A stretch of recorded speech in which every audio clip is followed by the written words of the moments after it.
नमस्कार, मैं डॉक्टर सीमा शर्मा ऐसे संस्कृत क्लासेस में आपका स्वागत करती हूँ।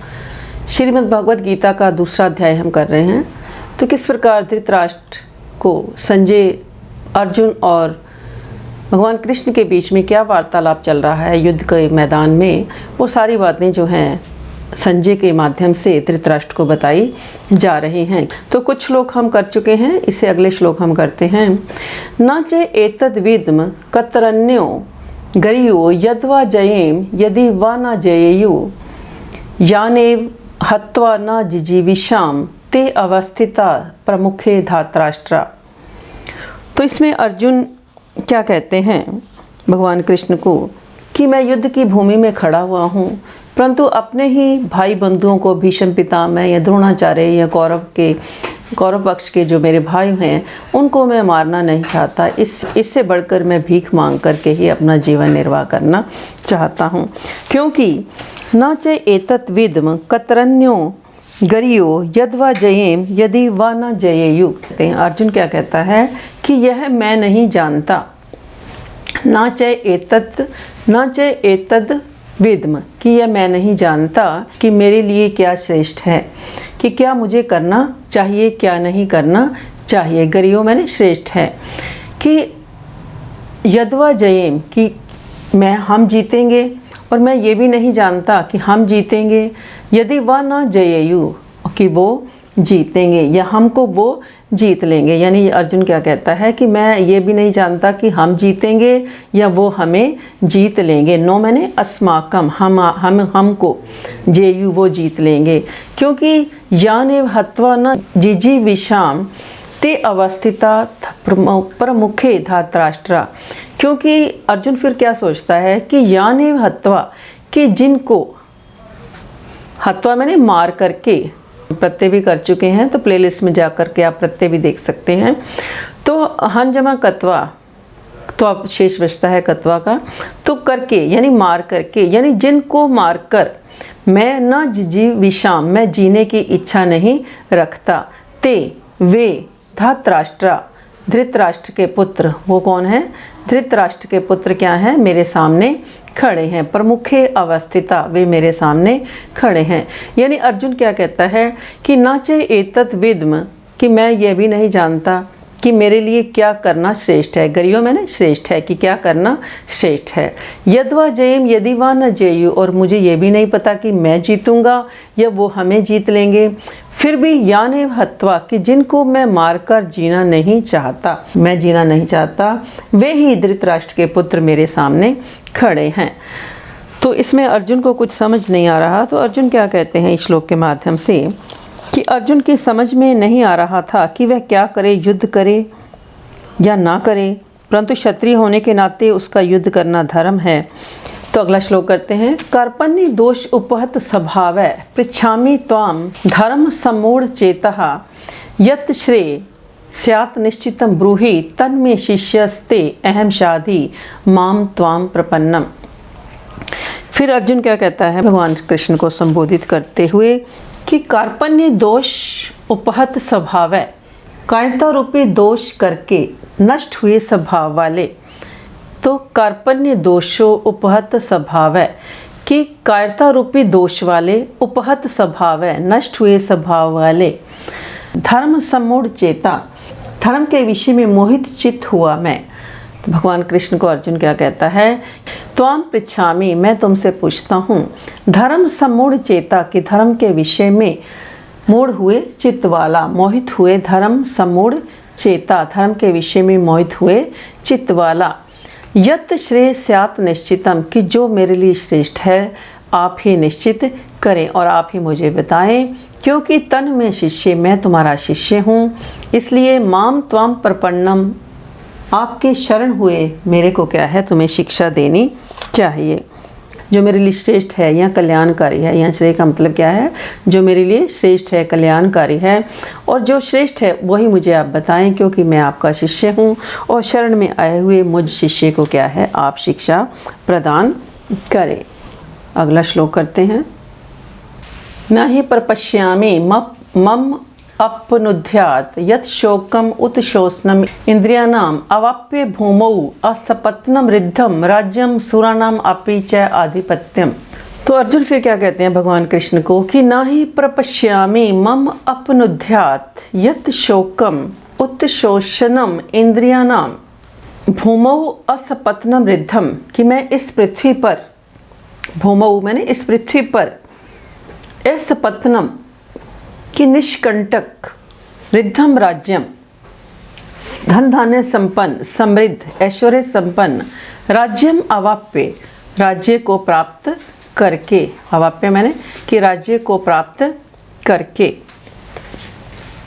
राज्य को प्राप्त करके, सुरानाम अपि च आधिपत्यम तथा देवताओं के जो आधिपत्य है, जो स्वामित्व है, उस स्वामित्व को भी प्राप्त करता हुआ मैं इस प्रकार का कोई मम अपनुद्यात्, कि मैं इस प्रकार का कोई उपाय नहीं देख रहा हूँ कि जो मेरी मम इंद्रियाणाम उत्शोषणम, कि इंद्रियों के सुखाने वाले शोकम अपनुद्यात् शोक को कम कर सके।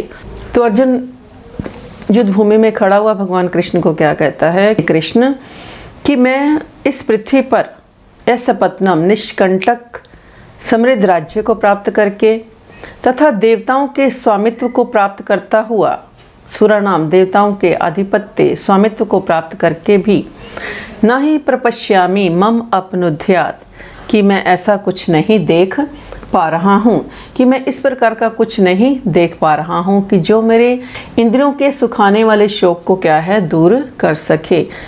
तो संजय क्या कहते हैं, एवं उक्त्वा ऋषिकेशम, एवं उक्त्वा ऋषिकेशम गुडाकेशः परन्तपः न योत्सह इति गोविंदम उक्त्वा तुष्णीं बभूव तमुवाच ऋषिकेशः प्रहसन एव भारत सैन्यो उभ्यो मध्य विषीदंतम इदम वचः। कुरुक्षेत्र के मैदान में ये युद्ध हो रहा है, भगवान कृष्ण और अर्जुन युद्ध के मैदान में खड़े हुए हैं।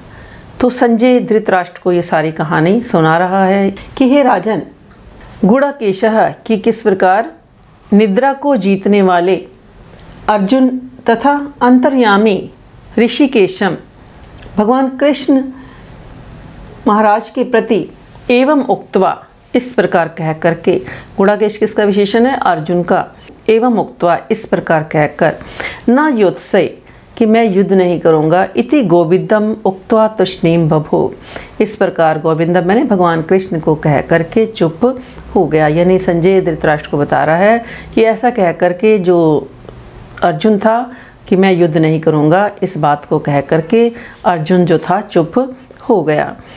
तम उवाच ऋषिकेश प्रहसन एव भारत सैन्यो उभ्यो मध्य विषीदंतम इदम वचः।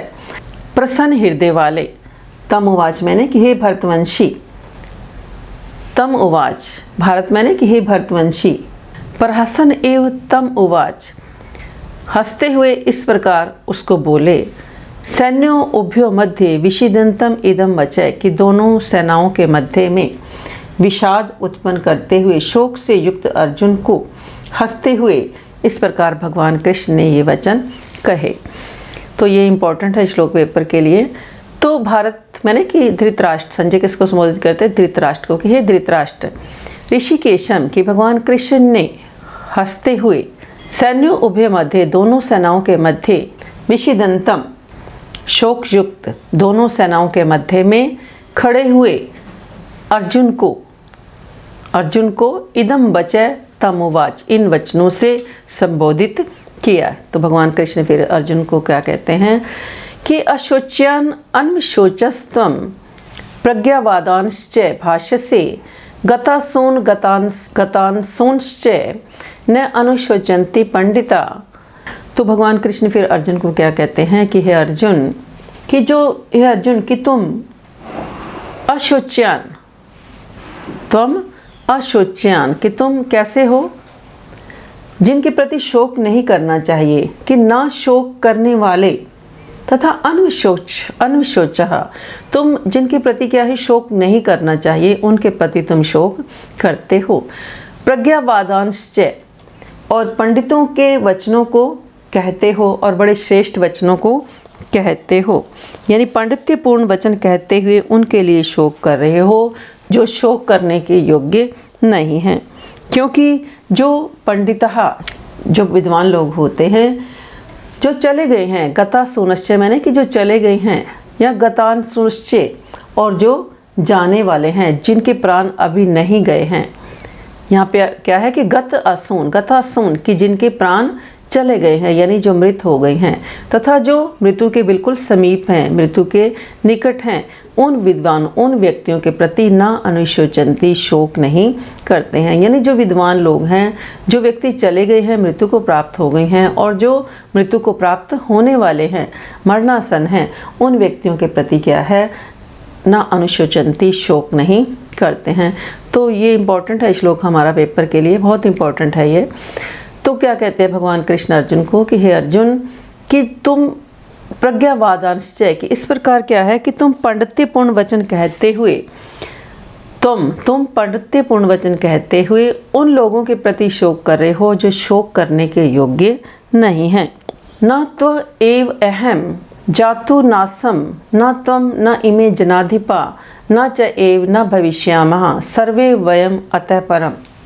फिर भगवान कृष्ण क्या कहते हैं अर्जुन को, ना तो ऐसा है कि मैं किसी काल में नहीं था, तुम भी नहीं थे और ये राजा लोग भी नहीं थे, और ना ही न च ए भविष्यामः सर्वे वयमतः परम, और ना ही ऐसा है कि हम इससे आगे हम सब नहीं रहेंगे। जो भगवान कृष्ण का कहने का भाव यहाँ पर है कि हे अर्जुन, कि ऐसा नहीं है कि मैं भी पहले नहीं था, तुम भी नहीं थे और ये राजागण भी नहीं थे, और ना ही ये भविष्य में, ऐसा नहीं है कि ये भविष्य में नहीं होंगे।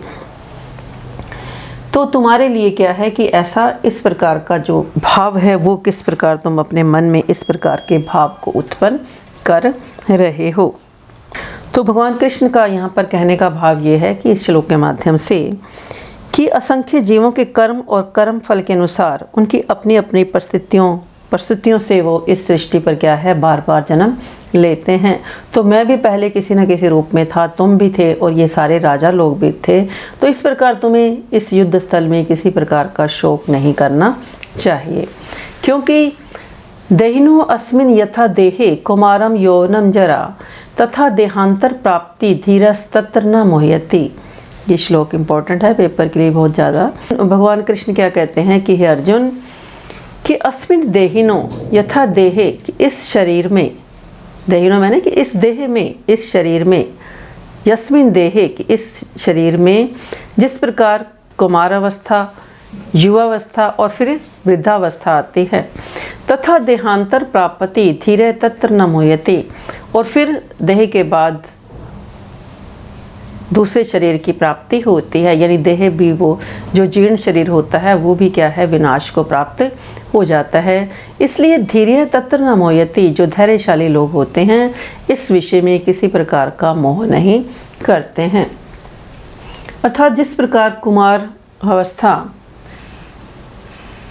कुमार अवस्था के शरीर में कुमारावस्था, युवावस्था और जीर्ण अवस्था आती है, इसलिए जो तत्व को जानने वाले व्यक्ति हैं, धीर पुरुष इस विषय में मूर्छा को प्राप्त नहीं होते हैं।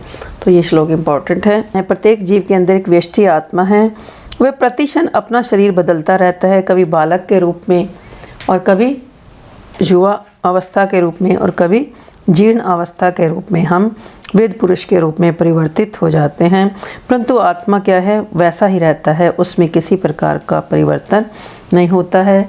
और शरीर के मृत्यु को प्राप्त हो जाने पर फिर आत्मा दूसरे शरीर को धारण कर लेता है। आत्मा क्या करता है, दूसरे शरीर को धारण कर लेता है। मात्रा स्पर्शा तो कौनते शीत उष्ण सुख दुखदा आगम अपाइनो अनित्य तान तितिक्षस्व भारत। कि हे अर्जुन, कि सुख और दुख को देने वाले सर्दी और गर्मी तथा इंद्रियों के ये जो संयोग हैं, हे कुंती पुत्र अर्जुन, ये कैसे हैं, आगम अपाइनो मैंने शन भंगुर हैं, आगम पाइना शन भंगुर हैं, अर्थात और अनित्य हैं। तांत तिक्ष भारत, इसलिए हे अर्जुन, भरतवंश में उत्पन्न होने वाले अर्जुन, तुम्हें उनको सहन करना चाहिए। यानी जिस प्रकार हम सुख दुख और गर्मी सर्दी को सहन करते हैं, ये केवल मात्रा स्पर्श, मात्रा मैंने इंद्रियों के केवल स्पर्श हैं। तो हे पृथा पुत्र अर्जुन, कुंती पुत्र अर्जुन, ये सारे सुख दुख कैसे हैं? क्षण भंगुर हैं, कि सुख के बाद दुख, सर्दी के बाद गर्मी, तो ये क्षण भंगुर हैं और अनित्य हैं। तांत तिक्ष भारत, इसलिए तुम्हें क्या है, इन्हें सहन करना चाहिए। तो ये भी इम्पोर्टेंट है श्लोक पेपर के लिए। यम ही न व्यथयन्ते एते पुरुषम, पुरुष शब्द सम दुख सुखम धीरम सो अमृतत्वाय कल्प्यते। फिर क्या कहते हैं कि यम ही न व्यथयन्ते एते पुरुषा, पुरुष शब्द, कि अर्जुन, हे मनुष्यों में श्रेष्ठ अर्जुन, कि सुख और दुख को समान समझने वाले जिस धीर पुरुष को, सधीरम, जिस धीर पुरुष को, यम ही न व्यथयन्ते इति पुरुषम, ये इंद्रियों और विषयों के संयोग क्या है, व्याकुल नहीं करते। व्यथयन्ते मैंने पीड़ित नहीं करते, व्याकुल नहीं करते। सो अमृतत्वाय कल्पते, वह व्यक्ति मोक्ष का अधिकारी होता है। तो वह व्यक्ति कैसा होता है? सो अमृतत्वाय कल्पते, वह व्यक्ति कैसा है? मोक्ष का अधिकारी होता है। यानी सुख और दुख को समान समझने वाले जो धैर्यशाली लोग हैं, इन सुख और दुख के प्राप्त हो जाने पर जो पीड़ित नहीं होते, तो वो व्यक्ति कैसे माने जाते हैं? अमृत तत्व के अधिकारी होते हैं। यानी किसके अधिकारी होते हैं? अमृत तत्व यानी मोक्ष की, ब्रह्म निर्वाण के अधिकारी होते हैं। न अस्तु विद्यते भावो, ये भी इम्पोर्टेंट है, अक्सर पेपर में ये श्लोक आ जाता है, वेरी इंपॉर्टेंट है ये पेपर के लिए। तो न अस्तु विद्यते भावो न अभावो विद्यते सतः, उभयोरपि दृष्टो अंतस्तु अन्यो तत्वदर्शी भी। तो यहाँ इन श्लोकों में हमारा क्या बताया गया है कि सांख्य योग का विषय जो है वर्णन किया गया है।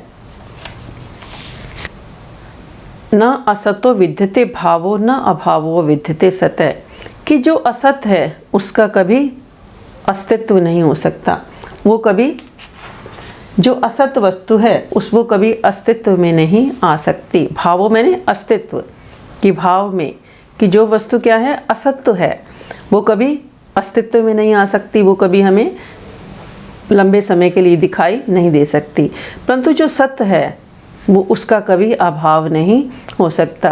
अन्यो उभयो, अन्यो, अन्यो मैंने इन उभयो मैंने दोनों को, तत्वदर्शी भी, तत्व को देखने वाले अर्थात ज्ञानी पुरुषों द्वारा दृष्ट हो, देखा गया है। यानी इस तत्व को ज्ञानी पुरुषों के द्वारा, अंता मैंने तत्व को, कि इस तत्व को, इन दोनों को ही ज्ञानी पुरुषों के द्वारा देखा गया है। तो इम्पॉर्टेंट है ये श्लोक पेपर के लिए। यानी कहने का, भगवान कृष्ण के कहने का भाव ये है इस श्लोक के माध्यम से अर्जुन को, कि परिवर्तनशील शरीर का कोई भी स्थायित्व नहीं है। यानी ये शरीर, तत्वदर्शियों ने किस प्रकार इस तत्व को अच्छी प्रकार से जान लिया है कि जो वस्तु इस संसार में विद्यमान नहीं है वो कभी भी अस्तित्व में नहीं आ सकती, और जो सत्य है उसका कभी अभाव नहीं हो सकता। तो इम्पोर्टेंट है ये श्लोक पेपर के लिए। अविनाशी तो तत्विधि येन सर्वम इदम ततम, विनाशम अव्यस्य अस्य न कश्चित कर्तुम अर्हति। फिर क्या कहते हैं भगवान कृष्ण अर्जुन को कि अविनाशी तो तद्विधि, कि हे अर्जुन, कि अविनाशी तो तत्विधि, कि अविनाशी तो तुम उनको जानो, येन सर्वम इदम ततम, और सत अविनाशी नाश रहित तो उसको जान जिससे ये संपूर्ण जगत दिखाई देता है। येन सर्वम इदम ततम, अविनाशी तो तद विधि, कि अनश्वर, विनाश रहित, नाश से रहित, कि नाश रहित, अविनाशी मैंने विनाश से रहित, तद विधि उसको जान, येन सर्वम इदम ततम, कि जिससे ये सारा जगत क्या है, व्याप, अव्यय मैंने कि उस अविनाशी का विनाशम, विनाश कर्तुम, करने में कश्चित न अर्हति, कोई भी समर्थ नहीं है। तो अगला श्लोक देखते हैं। अंतवंत इमे देहा नित्यस्य उक्ता शरीरिणा अनाशिनो अप्रमेयस्य तस्माद् युध्यस्व भारत। फिर भगवान कृष्ण अर्जुन को क्या कहते हैं कि हे अर्जुन, अनाशिनो अप्रमेय से, कि इस नाश रहित, अनाशिनो मैंने नाश रहित, अप्रमेय से मैंने कि साधारण इंद्रियों से जिस ईश्वर को जाना नहीं जा सकता। अप्रमेय से मैंने कि साधारण इंद्रियों से जिस ईश्वर को जाना नहीं जा सकता। इस प्रकार तथा नित्य से, नित्य स्वरूप, नित्य स्वरूप जीवात्मा के ये शरीर कैसे बताए गए हैं? नाशवान बताए गए हैं। यानी अनाशिनों की ये ईश्वर कैसा है? नाश रहित है, अप्रमेय है, तथा ये अर्जुन नित्य स्वरूप जीवात्मा के ये सब शरीर कैसे बताए गए हैं? अंत में विनाश को प्राप्त होने वाले बताए गए हैं। यानी वास्तव में हमारे अंदर क्या है? एक आत्मा के रूप में नित्य तत्व विद्यमान है, परंतु जब आत्मा शरीर से बाहर निकल जाती है तो अंतमंतः इमे देहा, तो ये सारे देह कैसे हो जाते हैं? नाशवान कहे जाते हैं। अंत में ये सारे देह मैंने शरीर जो हैं विनाश को प्राप्त हो जाते हैं। इसलिए हे अर्जुन, तुम्हें क्या है इस विषय में किसी प्रकार का शोक नहीं करना चाहिए, अपितु क्या है युद्ध स्थल में खड़े होकर के युद्ध करना चाहिए। भारत किसका विशेषण है? अर्जुन का विशेषण है। तो यह एनम वेत्ति हंतारम यश्च न एनम मन्यते हतम उभौ तौ न विजानीतो न अयम हंति न हन्यते। से पंक्ति कई बार पेपर में व्याख्या के लिए इतना जो है पूछा जाता है। तो यह एनम वेत्ति हंतारम यश्च एनम मन्यते हतम उभौ तौ न विजानीतो न अयम हंति न हन्यते। फिर अर्जुन को भगवान कृष्ण क्या कहते हैं कि जो इस आत्मा को हंतारम वेत्ति मारने वाला समझता है या हतम मन्यते मरा हुआ समझता है, उभौ तो न विजानीतो वो दोनों ही नहीं जानते, कि न अयम हंति न हन्यते कि ना तो ये किसी को मारता है और ना ही ये किसी के द्वारा मारा जाता है। न अयम हंति ना तो ये किसी को मारता है और ना हन्यते और ना ही किसी के द्वारा मारा जाता है। तो यह एनम वेत्ति हंतारम यश्च एनम मन्यते हतम उभौ तौ न विजानीतो न अयम हंति न हन्यते। तो अब भगवान कृष्ण अर्जुन को संबोधित करते हुए क्या कहते हैं कि हे अर्जुन, कि यदि कोई इस आत्मा को क्या समझता है? हंतारम वेत्ति, एनम मैंने इस आत्मा को, जो इस आत्मा को हंतारम वेत्ति मारने वाला, हंतारम मारने वाला वेत्ति मैंने जानता है, और यश्च एनम मन्यते हतम, एनम मैंने जो, हतम मन्यते जो इसको मरा हुआ मानता है, तो उभौ न विजानीतो क्योंकि वे दोनों ही नहीं जानते, क्योंकि यह आत्मा न अयम हंति, यह ना तो किसी को मारता है, हंति मैंने ना तो किसी को मारता है और ना किसी के द्वारा मारा जाता है। तो इस प्रकार भगवान कृष्ण के कहने का भाव ये है कि इन श्लोकों के माध्यम से कि तुम्हें युद्ध स्थल में खड़े होकर के युद्ध करना चाहिए, क्योंकि आत्मा अजर अमर है। जिस प्रकार सुख दुख गर्मी सर्दी को मनुष्य सहन करता है क्योंकि वे क्षण भंगुर हैं और विनाश को प्राप्त हो जाने हैं, उसी प्रकार जो देहधारी आत्माएं हैं वो शरीर क्या है? अंत में शरीर विनाश को प्राप्त हो जाते हैं और केवल आत्मा ही क्या है? श्रेष्ठ रूप से विचरण करती है अपने लोकों में। और इसी प्रकार यदि कोई व्यक्ति क्या समझता है कि आत्मा किसी को मारता है, यह ना आत्मा किसी को मारता है और ना ही किसी के द्वारा इसे मारा जा सकता है। तो ऐसे संस्कृत चैनल को लाइक करें, सब्सक्राइब करें और शेयर भी करें। और यदि आप कुछ सर्च करना चाहते हैं, जैसे आज हम भगवत गीता कर रहे हैं, तो भगवत गीता के साथ आप ऐसे संस्कृत लिखेंगे तो पूरा चैनल आप देख सकते हैं।